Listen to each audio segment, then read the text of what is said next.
today's topic is teaching methodology, one of my favorite topics. I really enjoy helping teachers how to perfect their craft.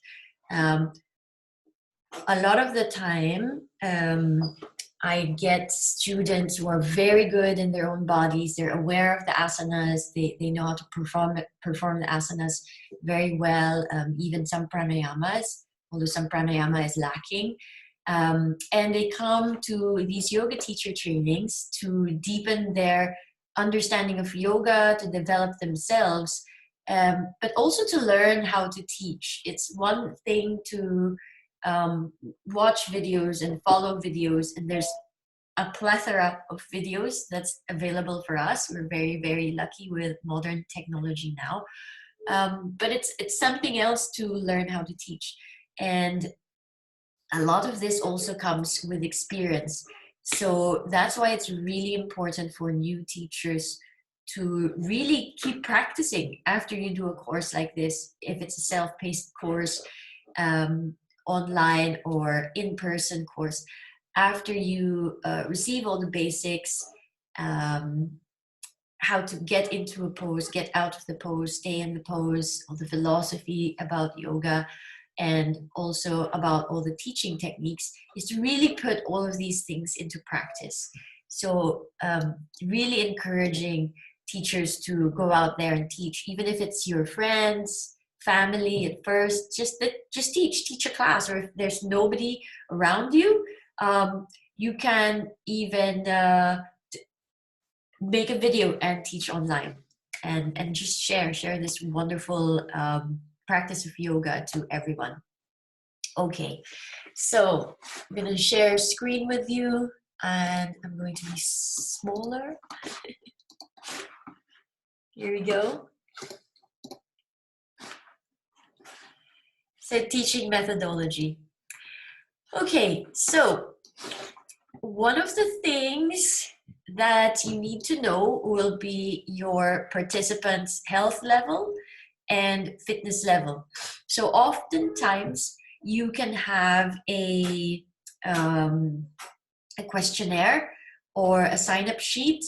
In the sign-up sheet, you can ask the students about their yoga practice, how long they've been practicing yoga, or if they're new beginners, if they also have any injuries, or any other maladies, old injuries, anything at all, physically or even mentally, that will hinder them or stop them or get in the way of their doing yoga. So it can be in the form of a questionnaire. It can also just be you speaking with the students if you have the chance. So speaking to the students before the beginning of the class or before they sign up for a course. It's always good to know the students, and it also helps to get a rapport with students. So you open a relationship, with a professional relationship with the students, get them at ease with you, get yourself at ease with them. Sometimes it's not always possible to talk to the students beforehand, or even have a questionnaire. So sometimes it would be just the first few minutes of the class where you can try to assess, okay, do I have a strong group, or who are the strong people in this class physically?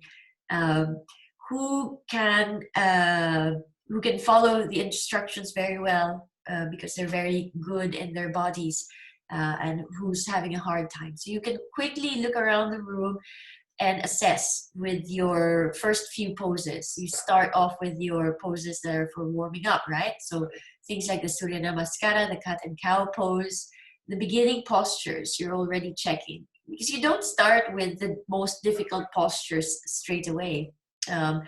You start slowly and you progress the class. So in that progression, the first 5-10 minutes, part of that is mentally you're assessing the students. That way you will also know what adjustments you need to make for the class, because you can prepare a class for you made this really beautiful flow. You tried it in your own body and it worked very well. And then suddenly you're actually faced with beginners who are very stiff and they are not interested in a flow dance like class. They're just interested in relaxing. You can tell that first 5-10 minutes of the class. So you can adjust accordingly, right? Students' interests as well. But also just the way they move. For example, um, you can start to look at their alignment. In the downward facing dog, you can see the flexibility and the range of motion on the shoulders. With cat and cow pose, you can start to see um, the range of motion in their lumbar spine. So things like this, you see straight away. Sometimes, like I said, it takes some practice and some experience. Um, so get as much experience as you can. All right. Know the participants' health histories and fitness levels if you can, and then adjust accordingly. Goals. So when you begin to plan out a class, no students yet, we're still planning at the planning stage. Okay. Think about what you want to happen in the class. What is the goal in the class? Okay. What do you want the participants to learn or gain from the class? It can also be, or it can define as well, what style or manner of teaching you will employ. So, for example, is it going to be a very relaxed class? Is it a class for people who have been working in front of the computer all day? And this is just at the end of the day, and we're just going to do a nice stretch, a nice relaxation, holding the poses longer. Or is it a dynamic class? Is it for students who do a particular sport, let's say for cyclists, so there's particular parts of their body that needs to be stretched or strengthened. So different goals of the class. There's something called instructor-centered and client-centered goals as well. So what are these two things? So the instructor-centered is more me as a teacher, what do I want to happen in the class? Okay. And in the olden days when yoga was first introduced to the West, there was this relationship between student and teacher that was almost sacred. So the flow was really going from one direction. It's really, okay, the premise is that the guru, it's not just any ordinary teacher. It is a guru, which is Sanskrit for teacher, actually means removing from darkness. So this is someone who takes care of you mentally, spiritually, physically. And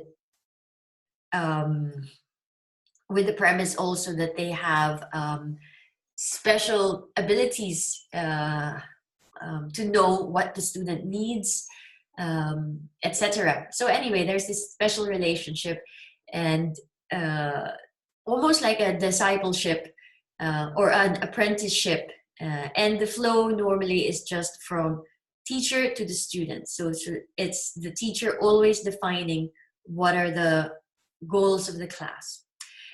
Nowadays, what we want to achieve is more of a client-centered class. So that's what we're encouraging more. It's more client-centered.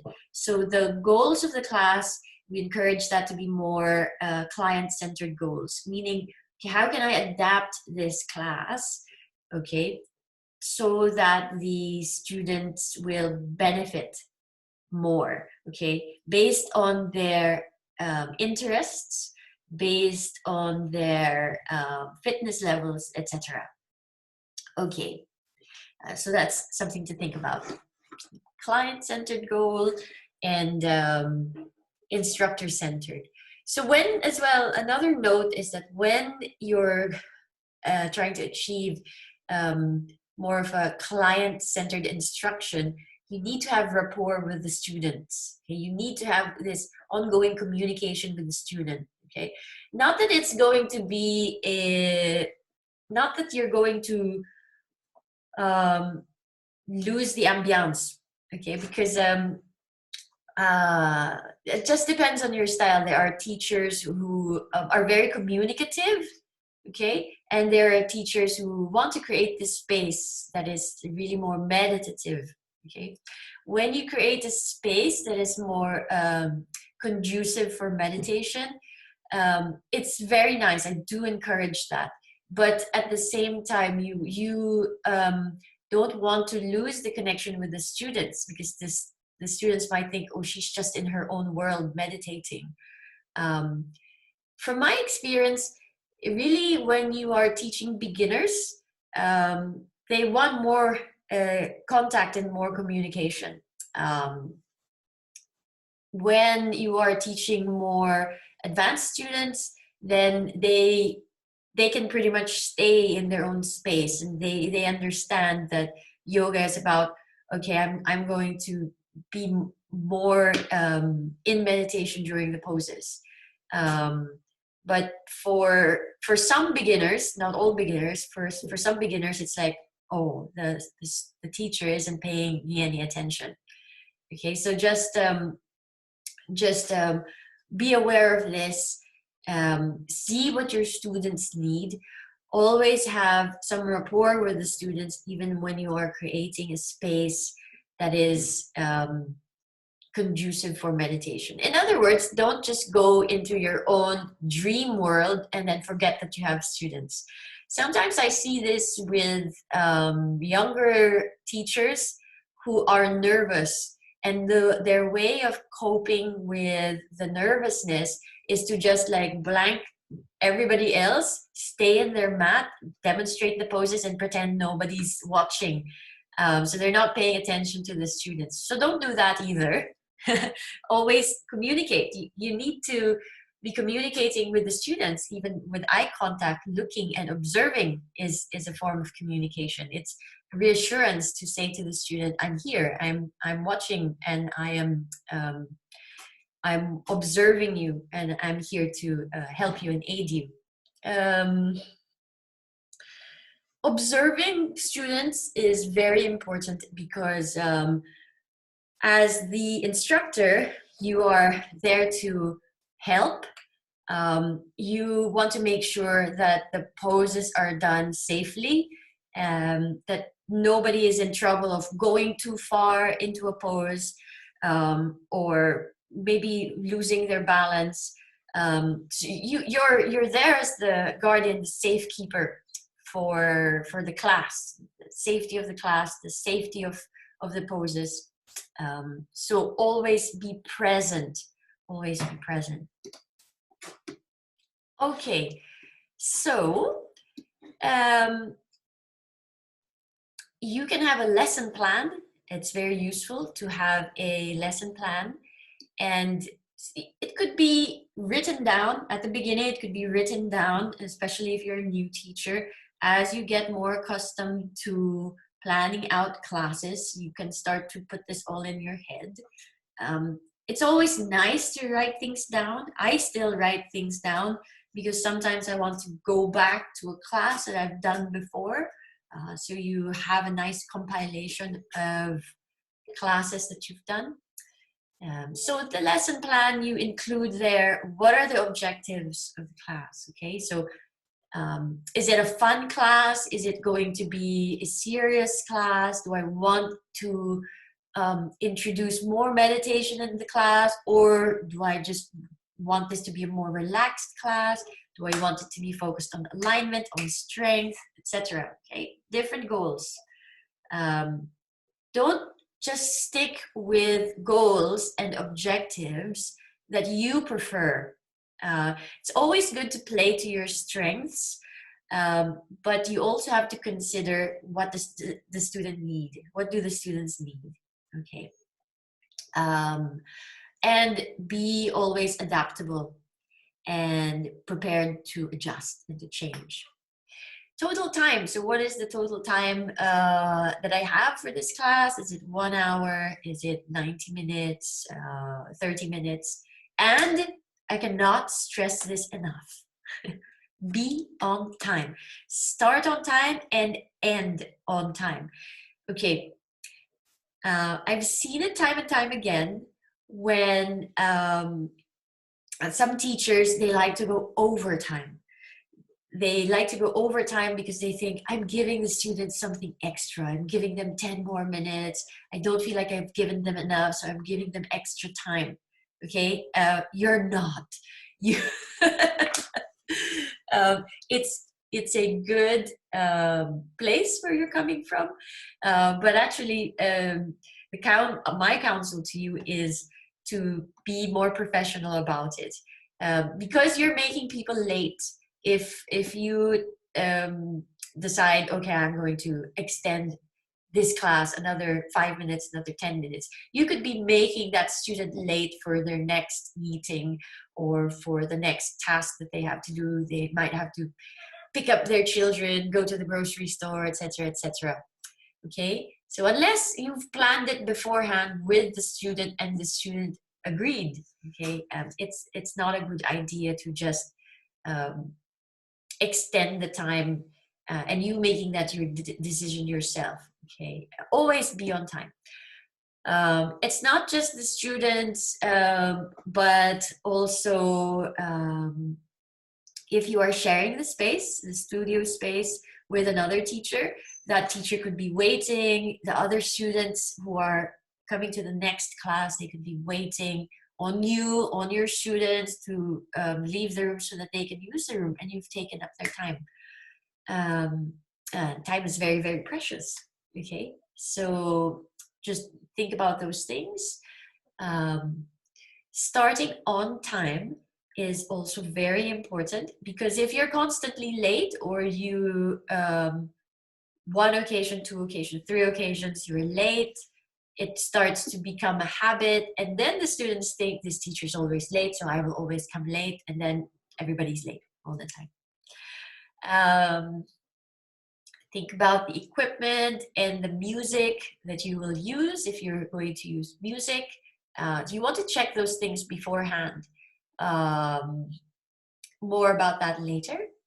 Class components. Okay, now here it gets interesting. What do I need? What is this class composed of? I know how to do the poses. I know how to teach the poses and the pranayamas. How do I now create a class? Right. So you have a warm-up phase. You have your bulk of your poses, and then you have your shavasana. Simply speaking, we'll do another class where we talk about how to sequence a class and themes for classes. But the most basic structure is warm-up, poses, and shavasana. Okay. Test your poses and the sequences, so your list of poses that you have. By the way, don't make a really long, detailed list with a lot of writing on it. Make sure it's just bullet points, okay? Because you don't have time to be teaching class and then reading your notes. You just want to be glancing quickly at the notes, not reading them. So even stick figures, bullet points, that will work, okay? Like I said, the more practice you have, then the more all of these things will be refined. Test your poses and sequences first on yourself to see if the poses and the transitions from one pose to another makes sense, physical sense in the body, and then test it on others. And this is really important, okay? And we often have this problem during teacher training, because during teacher training, most of the other students have the same range of motion and flexibility, which is not the case when you start to teach in a regular class. When you come out of teacher training, you will have students from all walks of life, because yoga is for everyone, all different shapes and body types and fitness levels. So these, yoga poses and sequences that you try out on yourself and it's, oh, that's a really good flow, you might find out when you start teaching it that it might not be suitable for the people that you have, for the participants that you have. So try it as much as possible on different body types. Okay, start to go outside of the box of, yeah, it works in my own body, therefore it will work for everyone, because not everyone is like you. You're probably doing the yoga teacher training course because it's very easy for you and your body, but yoga is not easy, and flexibility doesn't come naturally for everyone. That doesn't mean that they should stop doing yoga. We need to learn how to adapt the yoga so that everybody can enjoy all of the benefits of yoga. So try it on your friends who don't do yoga, and you could get some feedback from them. This pose worked, I like that pose didn't work. You will also get feedback on a few things that you need more, or a few poses that need more explanation. Some poses are more straightforward than others, and you can do a little bit of demonstration and people will get it straight away. With other postures, there needs to be more verbal explanation. So by testing out these poses on other people, you'll get to find out which poses are unfamiliar, and then you can try to find out different ways of explaining how to get into this pose. Know the modifications for the poses in your sequence. So what you do is you write down all the poses in your class. So 60-minute class, about 12 poses, because unless it's a vinyasa class, then where you're flowing a lot and your priority is the flow of energy and not really holding the poses, then maybe you'll have 15, 20 plus poses. But for example, in a hatha class, in a hatha vinyasa class, you want to hold the poses and breathe in the pose. Which you don't see a lot of examples of if you're, for example, if you're only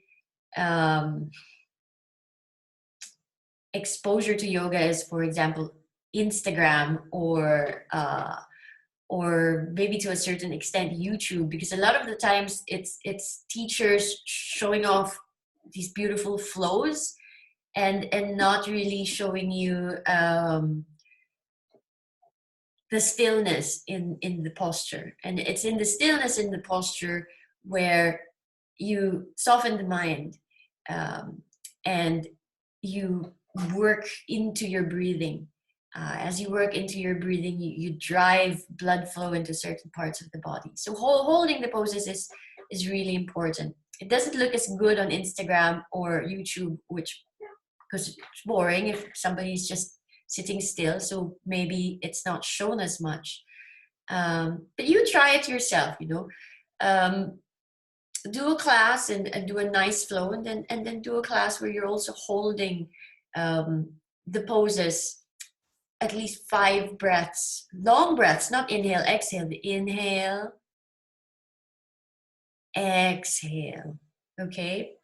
The breath would be, one cycle of breath would be 4 counts on the inhale, 8 counts on the exhale. We exhale twice as long as the inhale because that's where the relaxation happens. As you exhale, the heart rate goes down. So this is how you can create relaxation in the class, which is where a lot of the benefits of yoga comes from. Both flow classes and classes where you hold the postures have their benefits. Okay, I'm going to stop campaigning for holding the poses longer. I really wanted to emphasize it because I've been teaching for around 16 years and doing yoga teacher trainings for about 6 years. And I'm really noticing that the younger teachers are teaching faster and faster and faster. Um, but of course, you have the emergence of the yin class. Yin classes where um, poses are held for a very long time.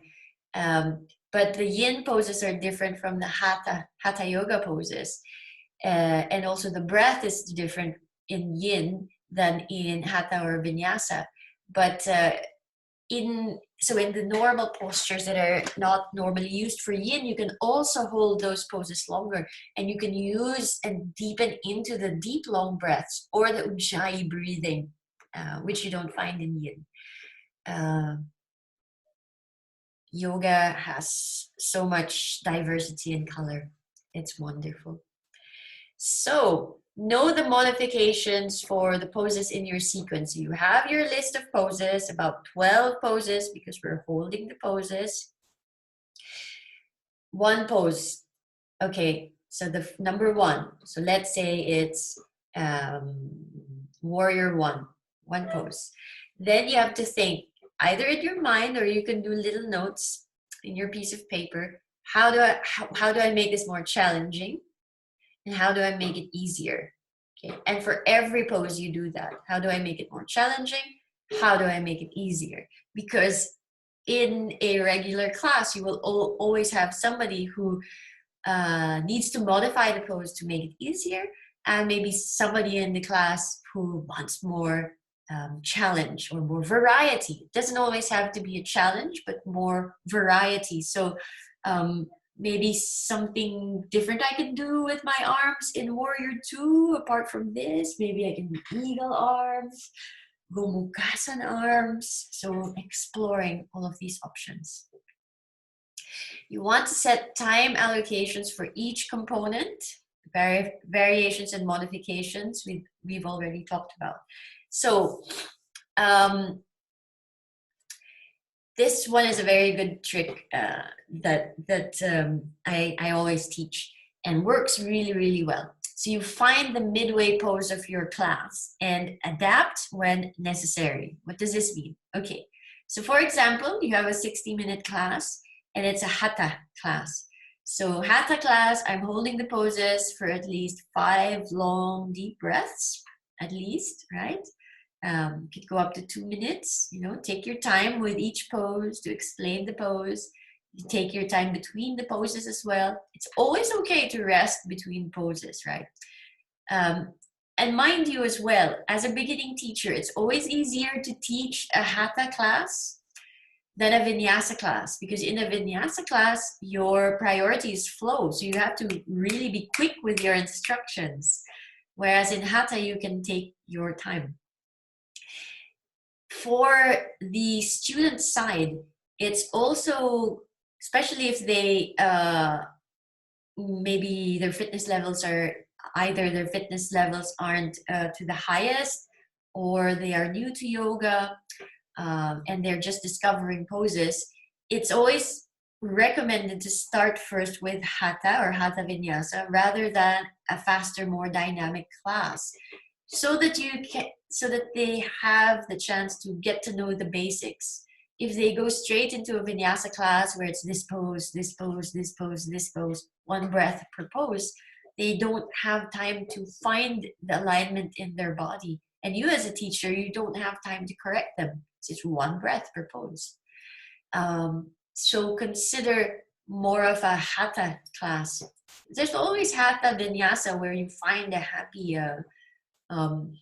happy midway ground between the two. Okay, so here's your list of classes, the poses. So you have 12 poses and you think, okay, 60-minute class. I start at 9 o'clock, I end at 10 o'clock. And remember, there's Shavasana, and Shavasana for a 60-minute class is 10 minutes. Shavasana for a 60-minute class is 10 minutes. Okay? Shavasana for maybe an hour and a half class or 90 minutes is about 15 minutes. Okay? You could go longer than that. Don't go shorter. don't go shorter. There are some classes, yoga classes, that are more sports oriented, probably set in the gym, where they cut out the shavasana altogether, and they say, okay, this is the end of the class. If you would like to leave during shavasana, you are welcome to. Don't do that. Shavasana is part of the yoga class, and it gives wonderful benefits to the body. It helps relax the students. Energetically, it helps integrate all of the energy that you've generated and spent during yoga practice as well. So I wouldn't recommend for you to skip the shavasana. I'd rather you skip some poses rather than skip the shavasana, which we will talk about in a while. Okay, sorry, I'm going all over the place. So find the midway point of your class. I start at 9 o'clock. I'm going to end at 10 o'clock. So at 9:30, which is the midway, at 9:30, which pose should I be in? Which pose should I be in? So that's the midway pose. So let's say, okay, at 9:30 at midway for my 1 hour class, which goes really, really fast. You think you have all the time in the world. It goes quite quickly, this 1 hour.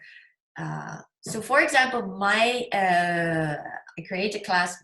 The midway point is triangle. I've finished 3 sun salutations, 3 rounds of sun salutation, and I incorporate a few standing poses, and my midway is the end of all my standing poses. Okay, I'm going to end it at triangle. So just keep that in mind, so that during the class at 9:30 you check where you are, and or during the midway pose you check the time. I always recommend to have a watch, and have a digital watch. If you're going to have a watch, have a digital one, not the one with the hands, because it's sometimes it takes another few seconds to see where the hand is, and you don't have that split second. You only have a split second to glance at your watch, because your concentration is on the class, the students. It's everywhere. So invest in a digital watch. Don't use your phone, because students are going to think, oh, she's checking her email, when you're actually checking the time. So don't use your phone, and don't rely on the clock of the studio, because maybe they don't have one. All right. So midway point of the class, you're checking. And then what?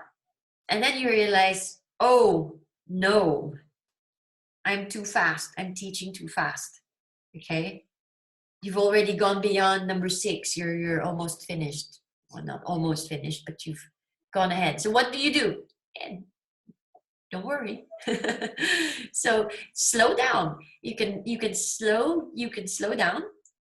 You can add more postures. Slow down and add more postures. You can repeat some postures. It's okay to repeat postures. Don't think that you're getting boring because you're repeating postures.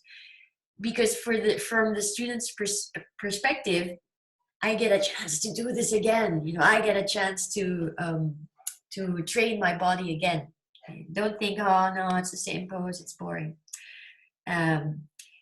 So slow down, repeat some poses, or add more. You have options of what to add. It's not just poses, but you can also add some rest.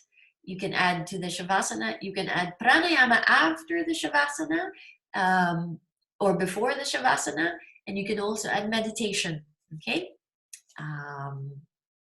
so you have a lot of options there. Let's say that now what happens is you're too slow. Okay, so you're too slow. You look at your clock, 9:30. Oh, I've got so many other poses to fit in. What you don't want to do is start teaching faster. Don't do that. So don't start teaching faster and rattling your students, because you already created this beautiful, relaxed pace. Everybody's getting used to this pace halfway through the hour. So you just keep the flow that you're doing and just cut down some of the postures.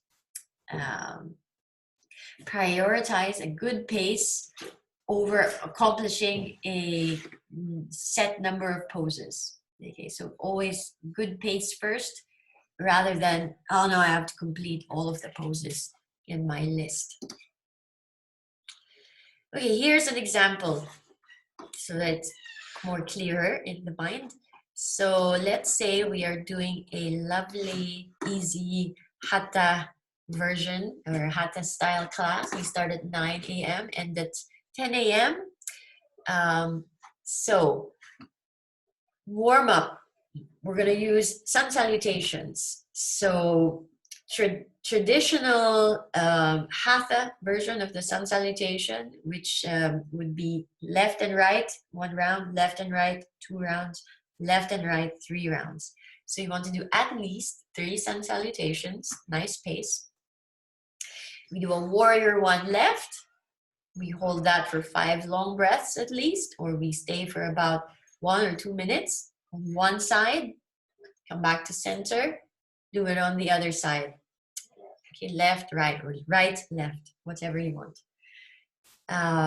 Then you pause, and the next pose, introduce the next pose, warrior 2. So 5 long breaths, or 1 or 2 minutes. Left, come back to center, right, come back to center. So triangle pose, left and right as well.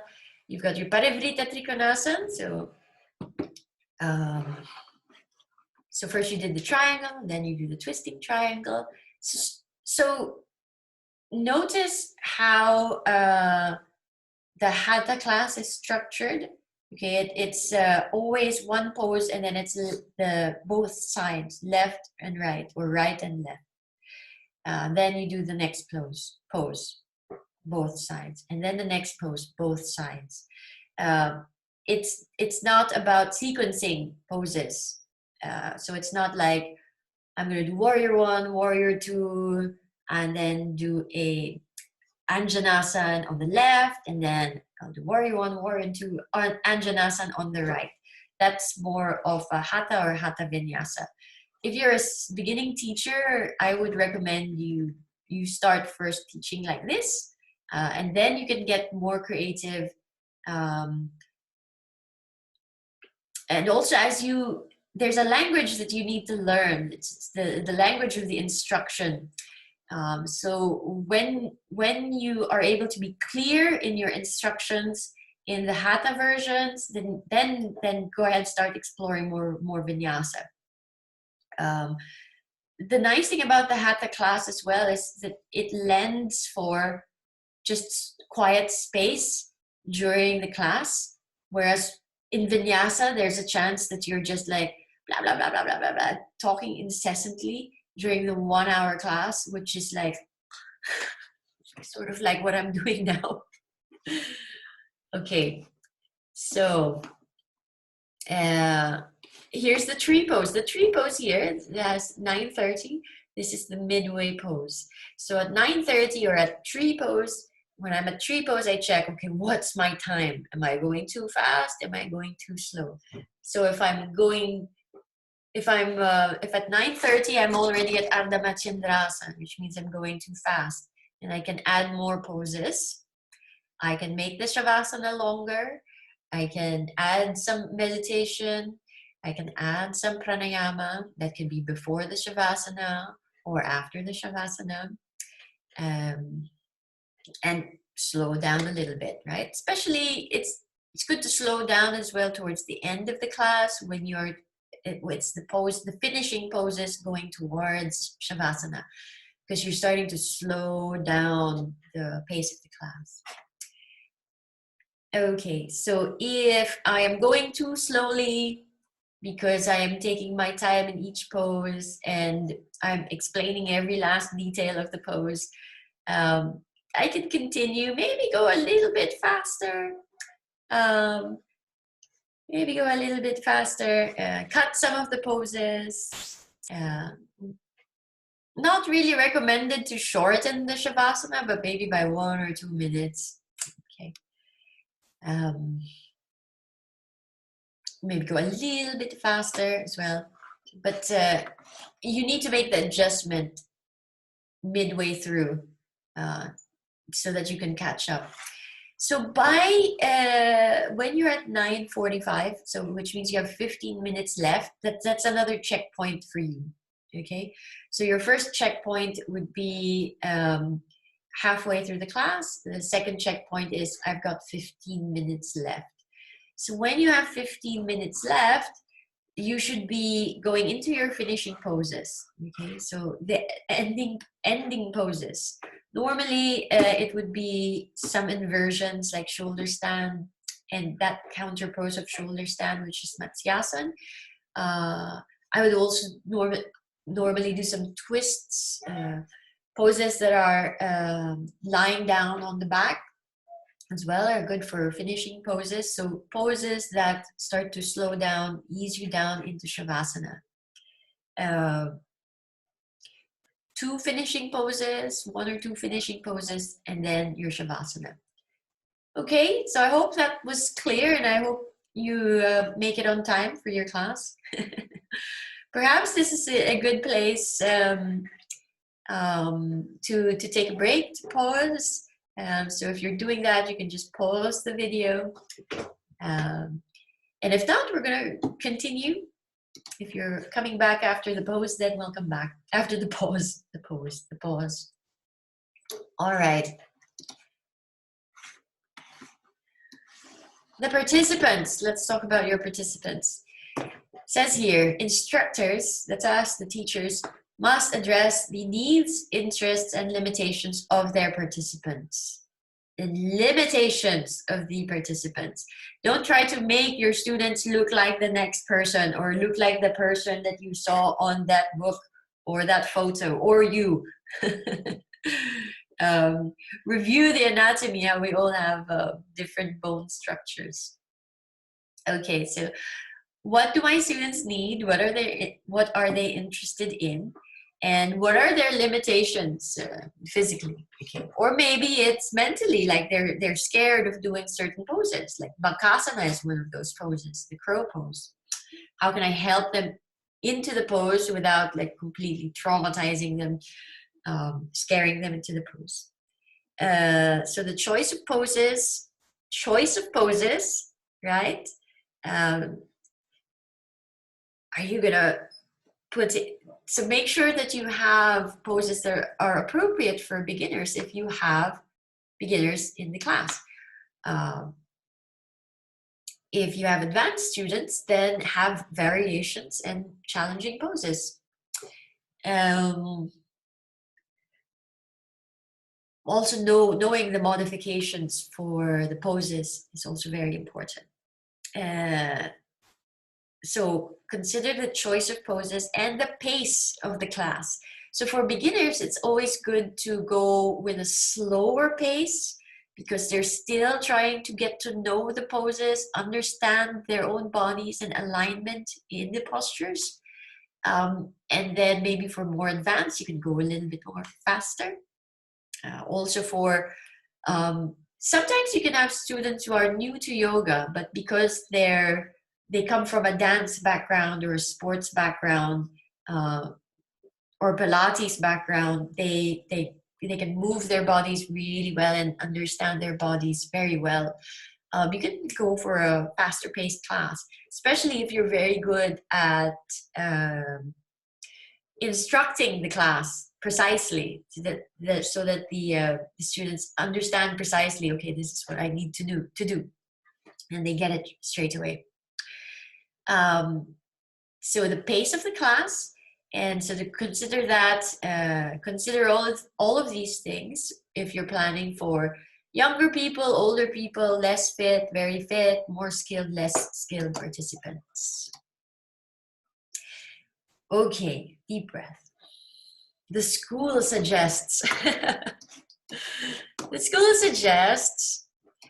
for each class to incorporate a dedication, pranayama, meditation, visualizations, and pratyahara. What is pratyahara?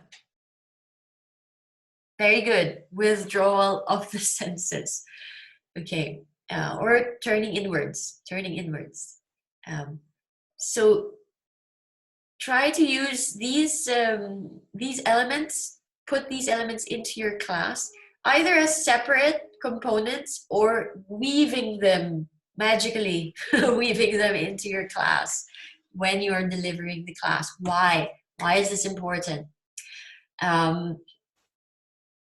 Like I've been sharing, I've seen a lot of classes because each of our graduates, we're close to 300 graduates now. I've seen at least one of their classes. They normally have a 30-minute class and then a 1-hour class. In some instances, they've done 2 classes, 30 minutes and 2 1-hour classes. So I've seen a lot of classes, and sometimes, or there was a point when I was seeing all of these really perfect classes, like, wow, that was really good. It was well demonstrated.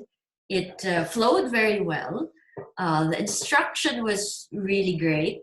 The teacher had rapport with the students, but something was missing. Something was missing. And I couldn't pinpoint it. I was racking my head and I was thinking, I didn't go to a yoga class. I was there and it was a perfect class, but it wasn't a yoga class. There was something missing. And then I realized it was these elements. They were lacking these elements. There was no pointing inwards. There was no pratyahara, withdrawal inwards. It was just a regular stretch class. So I do encourage you to put the dedication at the beginning of the class, at the end of the class, both.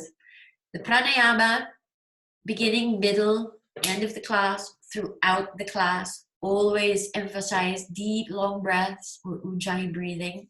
Okay. I like to say I like to say during the class as well, something like, the yoga, the breathing is 90%, even if you can't touch your toes, but you're breathing deeply, slowly, and you're doing the yoga. Meditation, visualizations, and just drawing the mind inwards. You make every pose a meditation. Okay, so just consider these things to help you maybe create more of a yoga class, not just a stretch class. Later, I don't know if it's in this, is it here? We will talk about pratyahara cues. So they're phrases that you can say during the class that would cue or signal the students to go inwards, go more inwards. So we'll discuss that later. Those are very important, the pratyahara cues. Maybe we'll go through them because they're so important. Let's just see if it's here. Okay, no, it's in the other.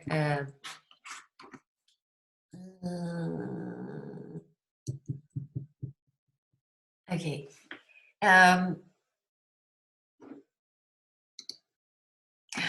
Let's look at the pratyahara cues just really quickly because they're so important.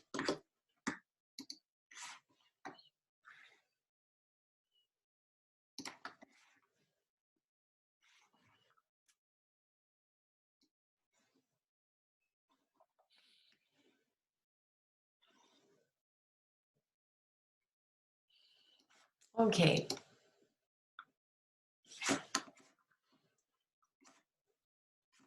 Okay. Pratyahara cues.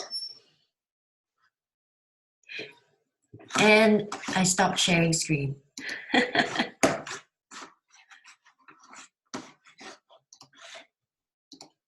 So pratyahara means going inside, withdrawal, right?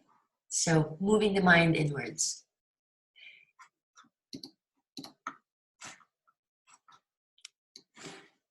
So you want to start to add these in your class.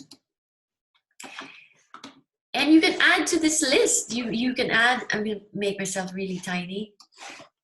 And you can add to this list. If you're not resonating with the things on this list, then make your own list, you know? Listen to your body, feel your breath, meditate in the pose. I love that one. Breathe into your spine, breathe into your Muladhara chakra. Visualize, tune into, sense the energy. Okay, let go of all the thoughts. Notice what's happening in the body, notice what's happening in the mind. Close your eyes. That's a good one, because you don't have to look around. You don't have to look around. In Ashtanga, there's Ashtanga yoga, there's a drishti, which is like a gaze, a soft gaze. It's almost like closing your eyes. You're just almost like a trance gaze, you know. But it's not like a trance like, oh, I'm lost. It's a trance where I'm into my practice. And your practice is like a doorway into your deeper divinity. So it's more than just a stretch class, right? Breathe in, breathe out, notice.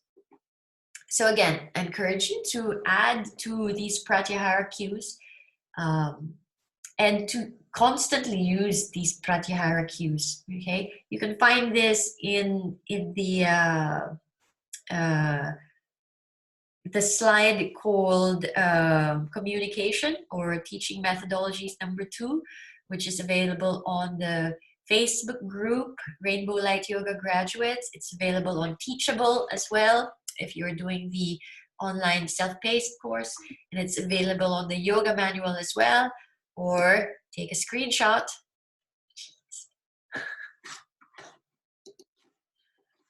Okay, so let's go back to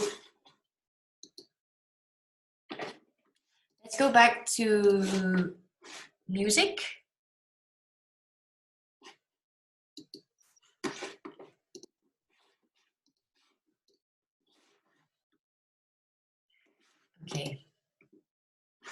Okay, let's talk about music. This is a very personal thing. Very personal thing. Also very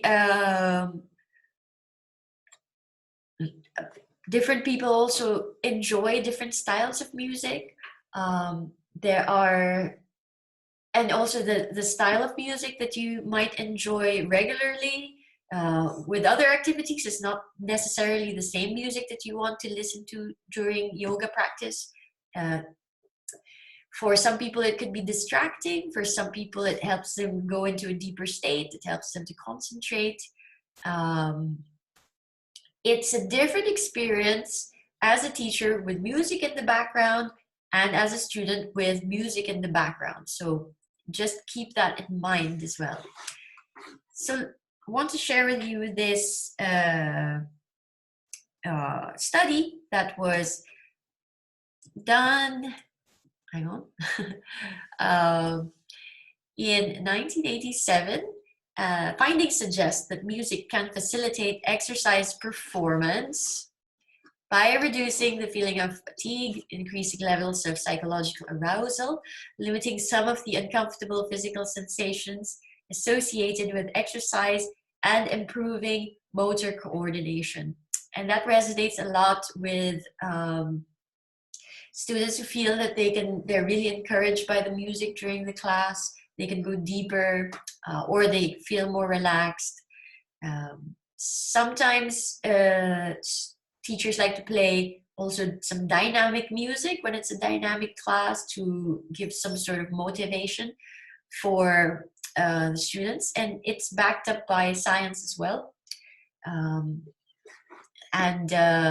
Some teachers like to use music to relax the students. I suggest music for teachers who are very nervous And for teachers who are not comfortable with giving silence during an asana class or a meditation class, if you are the type of teacher, especially the beginning teachers, and you stop talking and your mind starts going, say something. Sometimes it happens, so maybe music, relaxing music, can also help relax the teacher. Okay, so some things to be aware of and some things to think about, consider about music. Due to copyright law, please be aware of legal issues relating to buying, selling, and playing music. So when you're playing music in public, you need to have a PPL. I don't know what it is in French, but you need to have the license for that. And then the next question I normally get after I say that is, what about the music that I bought on Spotify? The music that you buy is music that is for personal use. It's not for use in public. So there's a special license that you need to get or to pay if you are playing music in public. Every studio or gym, when they play music in their Zumba classes and their Les Mills classes, they pay for that music. So just be aware of PPL. There is music that you can buy, and there are websites dedicated to music that you can buy that are royalty free. So you just purchase the music and then you can play it in public. Now, this next point is important. Since participants need to hear the instructor's verbal cues, music volume should be kept at a reasonable level. What is that reasonable level? Well, it shouldn't exceed 90 decibels. Sometimes in your phone, you can get an app to actually check the decibel registration, decibel meter. But you can just check as well. Don't make a good rule is not to make your music the main focus of the class, because music is always hit and miss anyway. You're going to have half of the class loving your music and half of the class not minding it, or half of the class loving the music, 25% not loving the music, and 25% not caring at all, or different variations. You will always get different reactions with music. So keep it in the background, not in the foreground. They didn't come to the yoga for the music.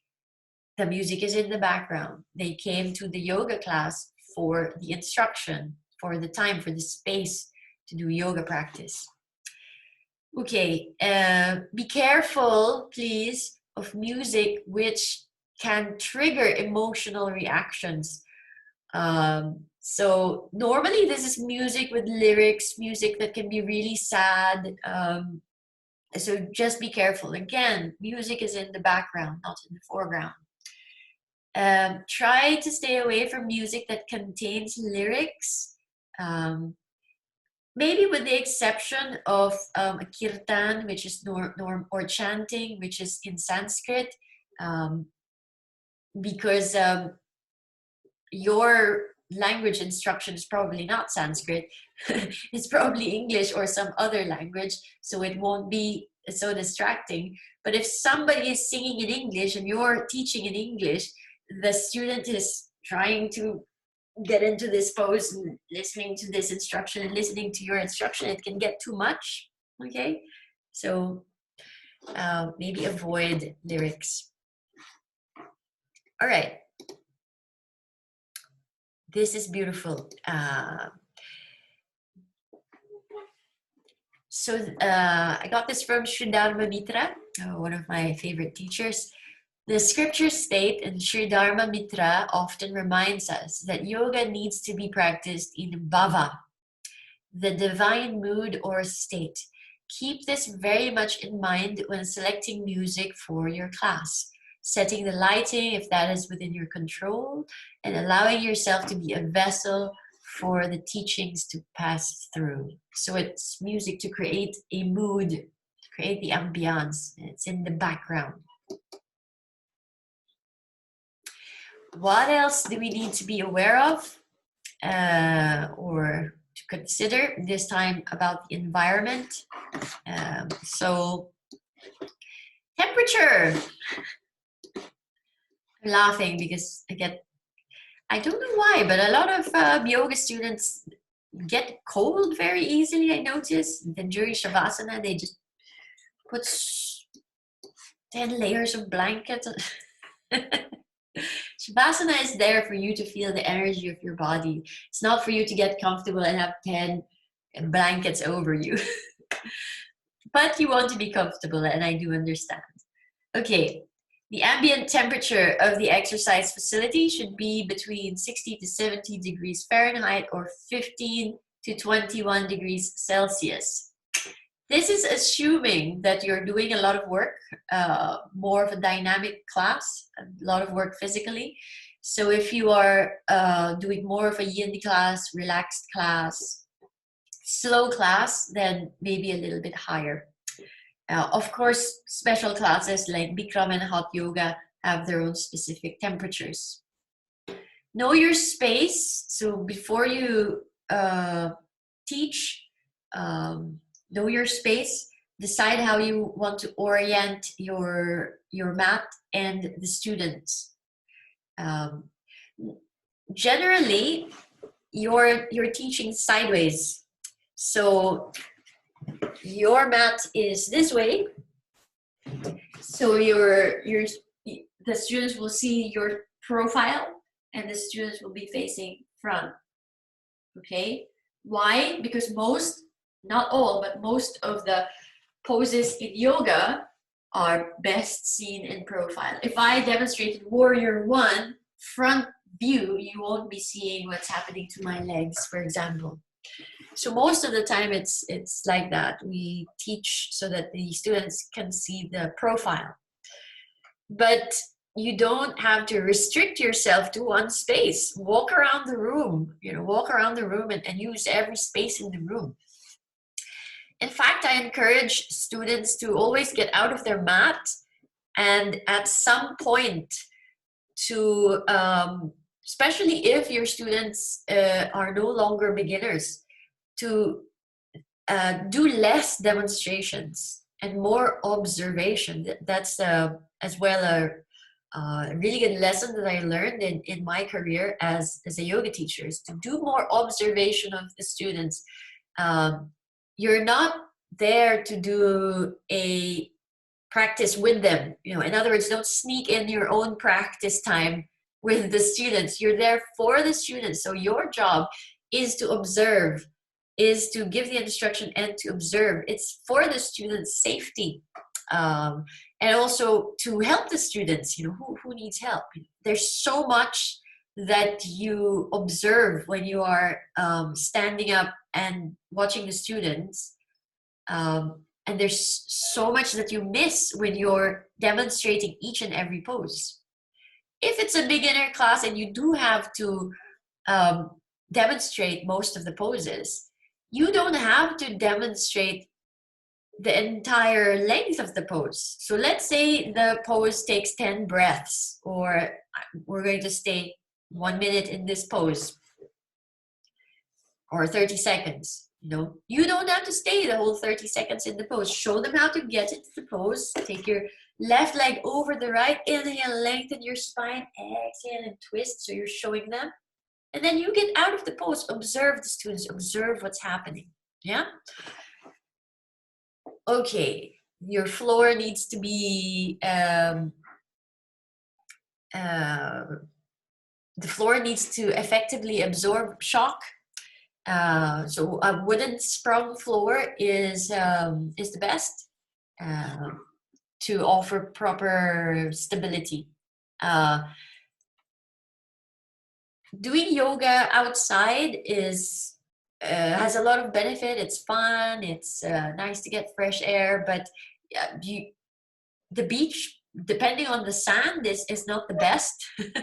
If it's soft sand, hard sand, you have to consider all of these things. If it's outside, are there some pebbles or rocks around? So you're the teacher. You're responsible for the students' safety all the time. So what's happening to the flooring, and if there's something that you can do about it, flatten it out, or at least warn people or move, then that's what you need to consider. So this is what I was talking about. There's your mat, and students will be faced like this, generally speaking, more or less. They can be sort of alternate. So in other words, you can move this guy here more. Right? Where do you put your beginners? So very beginners, you don't put them in the front row. You actually put them, the best way to put them in, the best place to put them is second row, center, okay? Because second row is still easy for you to access in case they need help. But if you are not demonstrating, you're walking around or you're helping somebody, they still have the front row to follow. That's all. Also, consider your line of sight. So your line of sight goes like this, right? So maybe the people that you don't really need to see are the ones that come there for their own practice, they're advanced, and the students that you need to pay more attention to are beginners, so make sure that they are in your line of sight. And as well, physically, it's easy to come to them or to go to them to help them.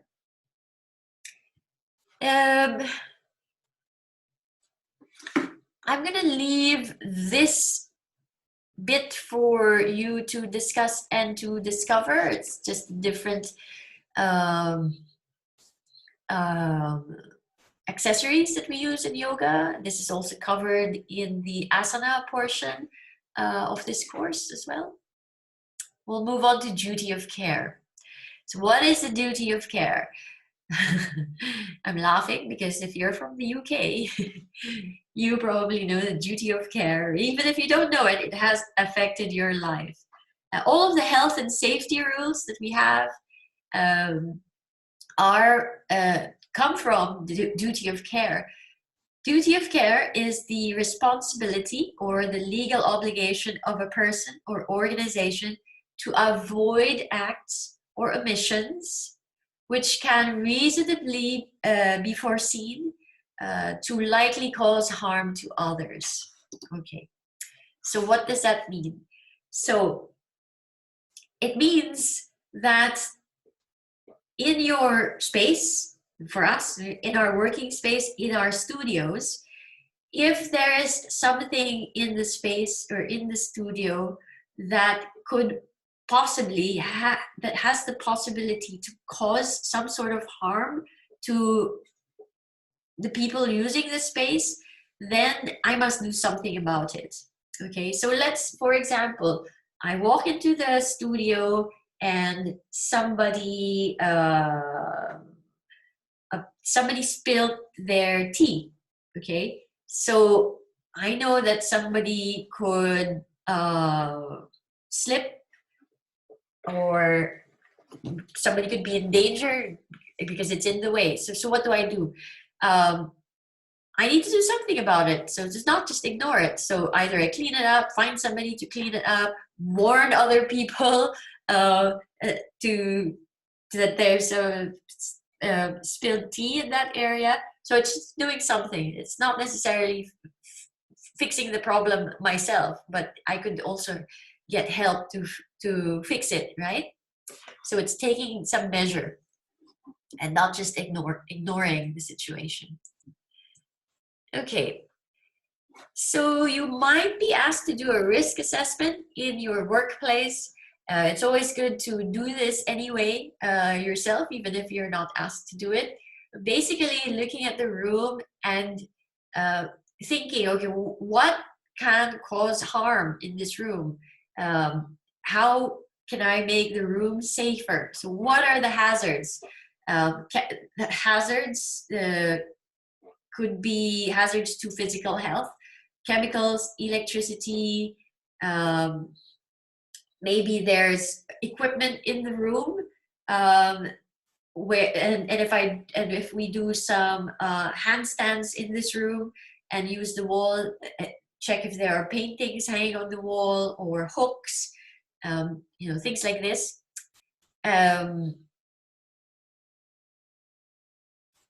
Maybe also hazards to mental health. Like, is there, like the music that we were talking about, is that something that could trigger an emotional reaction in somebody? Am I working with students who are vulnerable, for example? Okay. So you assess everything in the environment, and all of your equipment as well, and the things that you use. That includes your poses, okay? Because your poses can be a hazard as well. Am I asking people to do headstands when they're not ready for it? Okay.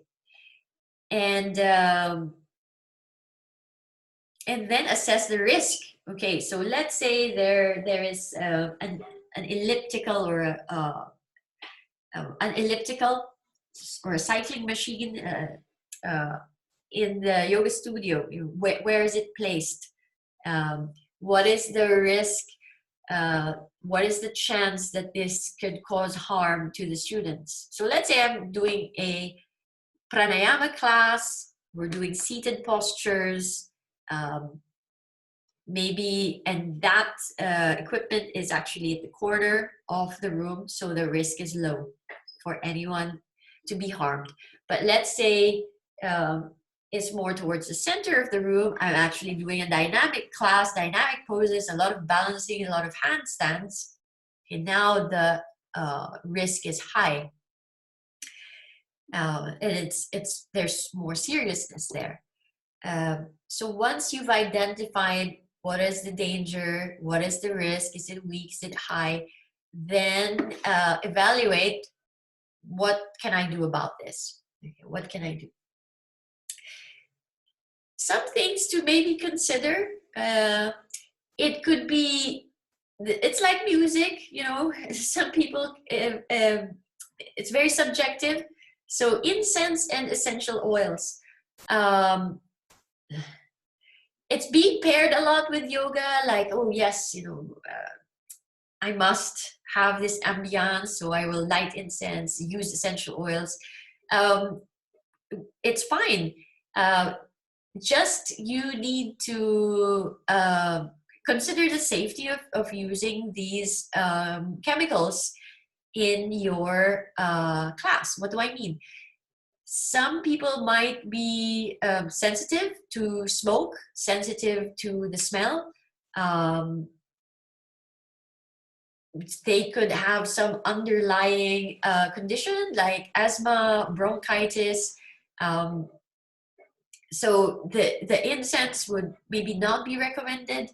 I had one instance where I had a student, and she didn't have any underlying conditions, but she just didn't really like the smell of that particular incense. It was sandalwood, and it just made her feel really down, depressed for some reason. So you never know what sort of reaction your students will have. So just keep that in mind, have some consideration of that. Maybe if it's really something you want to use, you can use it before the class, and then appuyer, and then you stop it, and then or take the fire out, diffuse it, so that there's no smoke flying around during the class. Essential oils can be very powerful, especially for very sensitive people. You actually need to have training with essential oils before you start using them. because some essential oils are contraindicated, let's say for people who have for people who are pregnant, for people who have certain conditions, etc. You have to know how to dilute the oils as well. If the oils that you buy are full grade, they have to be diluted in another product. Again, some people can be very sensitive, so it actually energetically it can not change but affect you somehow. So I've been to seminars where they even discourage students from wearing strong perfume or even strong soaps. So be careful when you are using essential oil and incense, and know the risks. Maybe you can ask beforehand who has any sensitivity. Sometimes students don't know themselves if they are sensitive to it until they try it. So you have to weigh the risk there. There are teachers who like to go around during Shavasana, put essential oils in their hands, place their hands over the students and let the students sniff the essential oils. So before you do that, always ask for permission, in the same way that you ask permission from the students if you can adjust them during a pose, because it can be intrusive. Somebody's making you, smell something, going into your space and making you smell something like that. Okay.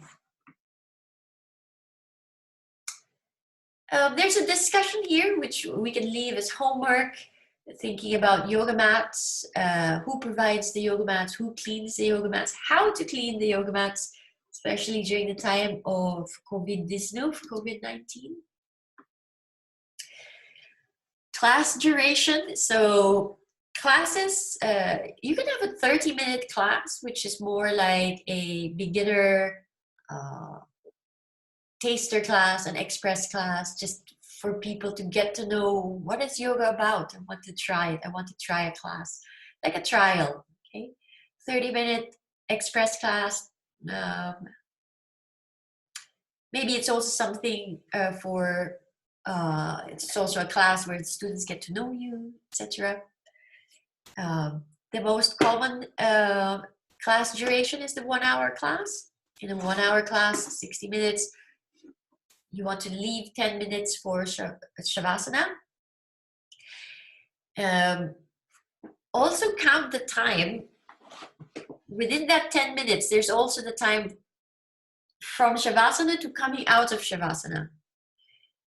You count that because you want to end on time. So you have to also give a few minutes for slowly getting the students out of Shavasana, moving your fingers, moving your toes, give a little stretch, turn to the side, and some silence in between, right?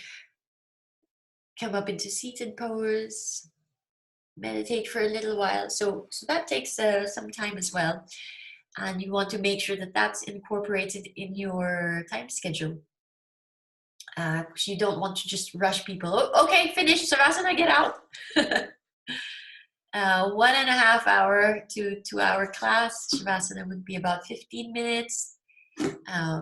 Yoga Nidra, really beautiful. You can do for 30 to 45 minutes. You start with maybe 30 minutes, only if it's their first time. Lying down for 45 minutes, not being able to move it might be very difficult for the first time. So if they're still understanding the concept, your students are still understanding the concept of Yoga Nidra, you want to introduce it slowly in increments. And then also a workshop format would be very good to give more information to your students, more time to get to know the students, and for the students to get to know each other. Okay, let's talk about the warm-up. An effective warm-up has the potential to improve physical performance. Why? because of increased speed of muscle action and reaction.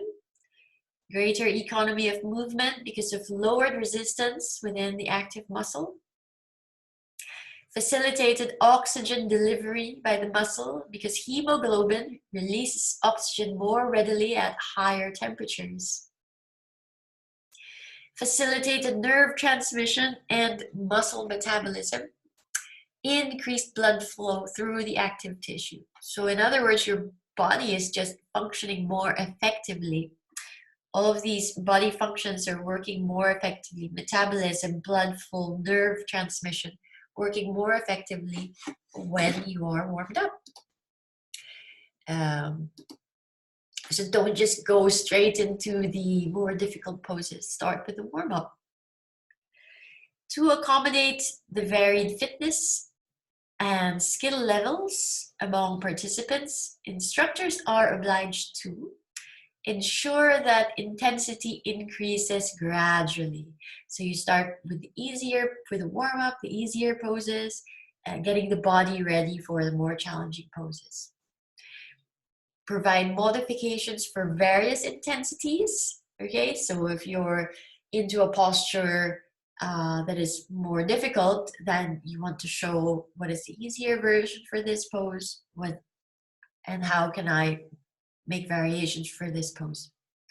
Create movement patterns that move from simple to complex. Okay, so simple to complex. So you want first to give them the base posture. All right, so let's say you're doing a lunge. You're doing a lunge and then you're doing twist. Okay, so first you do the lunge. Let's say I have a left leg to the back with my knee down. Lengthen my spine, twist to the right. Left elbow outside of the right knee. Stage 1. Then moving from simple to complex. So you can say something like, if you're comfortable in this pose, then extend the back leg. Okay, so you're going more complex. If you're comfortable here still, you feel very balanced, extend both arms. So you're moving from simple to complex. Make that your homework. Take one movement or one pose and give us all the variations of moving from simple to complex. Utilize a variety of muscle groups and encourage muscle balance. Unless this is a class where you're doing specifically for the hips or specifically for the back. Incorporate various planes of motion, front to back, side to side, and rotating movements. In Hatha Yoga, for example, we like to have standing poses, seated poses, balancing poses, where you're balancing on one leg, arm balancing poses, twisting, and then the postures where you're lying down on your belly, postures lying down on your back. Okay, so you've got like all of the positions covered. Review your sequencing. Review your the lecture on sequencing for more of that. Okay, so standing poses, balancing, twisting, seated, lying on the belly, lying on the back. In Shavasana, there really isn't a definite way to do it, but you can think of it this way. Things that we can incorporate, we want to incorporate in the Shavasana. Leave the body alone, right? Relaxation, so you can move through the all of the parts of the body. Soften and relax each part of the body. Soften and relax your toes. Left toes. Right toes. Soften and relax the lower leg, etc., etc. So you're rotating the consciousness through the body. You can incorporate a simple meditation in the Shavasana. For example, imagining a light at the heart center, expanding throughout the whole body, imagining the whole body as light, expanding the light throughout the room, etc. And then the most important part of Shavasana is silence. So have some silence in the Shavasana. If you're playing music during Shavasana, have some period where you turn the music off as well, so that you can just have some silence. So we're nearly at the end. This is just a simple checklist now. Sort of a recap. Think of it as a recap. Congratulations for making it this far. Arrive 10 to 15 minutes before your class begins so that you can relax yourself, get yourself mentally prepared, energetically prepared for your class. You can also handle anything that needs to be, you can welcome students, and you can also make sure that everything is functioning properly, if there's equipment that you need, etc. Check audio equipment if you're using any. Check the facility safety, so walk around the space. Is there anything that people can trip on? Where are my light switches if I want to dim the lights during Shavasana, etc. Where is the humidity and temperature controls? Next, greet the participants as they enter the room. Let them know what equipment they will need, where the equipment is. Check the participants' attire as they come in to allow for safe movement. Are they wearing jewelry maybe that can get in the way? Maybe not bring their phones in during the class as well. Begin the class on time. Welcome the group and thank them for coming. Introduce yourself. Give a brief overview of the class. Ask if anyone is new to the activity, if anyone has any injuries that need modification, where they will need modification. Ask if the participants have any conditions that may require modifications. And don't just stop there. Oh, okay, yeah. You want to share what modification they can do. You can share it right there and then remind them again during that pose. Ask if there are any other questions. Finish on time, and at the end of the class, congratulate the group for a good class. Let them know that you're there for any questions. Ask if they have any questions or comments. Respond to participants' concerns in a professional manner. If there's any equipment that they can store away after the class, then you can inform them how to do this. Be available after the class to answer questions from individuals. Thank the participants for joining you and tell them that you hope to see them again soon. And on that note, thank you for joining me, and I hope to see you again very soon. Namaste.